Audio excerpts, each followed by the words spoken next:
दोस्तों, इस कहानी को सुनकर आपके अंदर से ईर्ष्या, क्रोध, अपमान जैसी भावनाएं समाप्त हो जाएगी। आप इस कहानी को ध्यान से सुने। दोस्तों, जापान के टोक्यो शहर में एक महान जैन मास्टर रहते थे।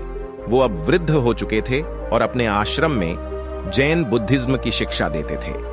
फिर एक दिन एक नौजवान योद्धा, जिसने कभी कोई युद्ध नहीं हारा था, फिर उसने सोचा कि अगर मैं मास्टर को लड़ने के लिए उकसाकर उन्हें लड़ाई में हरा दूं, तो मेरी प्रसिद्धि, मेरी ख्याति और भी फैल जाएगी।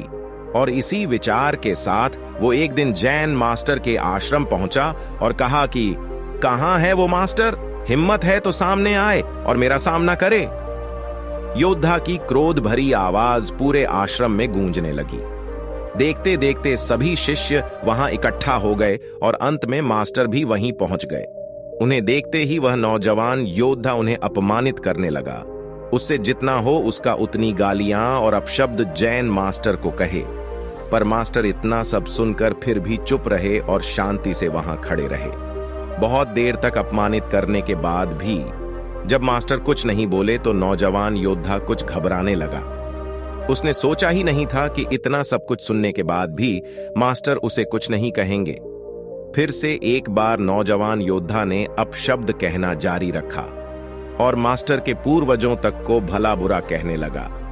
पर मास्टर तो मानो बहरे हो चुके थे। वो उसी शांति के साथ वहां खड़े रहे और अंत में वह नौजवान योद्धा थककर खुद ही वहां से चला गया। उसके जाने के बाद वहां खड़े शिष्य मास्टर से नाराज हो गए और सभी शिष्यों ने एक स्वर में कहा कि भला आप इतने कायर कैसे हो सकते हैं? आपने उस दुष्ट को दंडित क्यों नहीं किया? अगर आप लड़ने से डरते थे तो हमें आदेश दिया होता, हम उसे छोड़ते नहीं। मास्टर मुस्कुराए और बोले, यदि तुम्हारे पास कोई कुछ सामान लेकर आता है और तुम उसे नहीं लेते हो तो उस सामान का क्या होता है?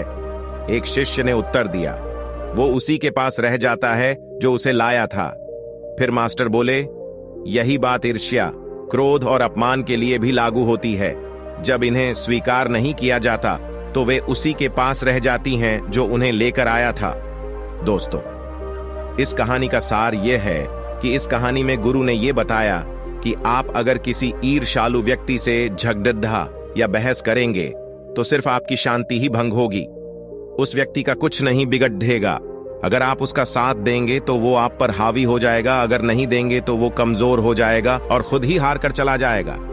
दोस्तों, ऐसे ही वीडियोस देखने के लिए हमारे चैनल को सब्सक्राइब जरूर करें।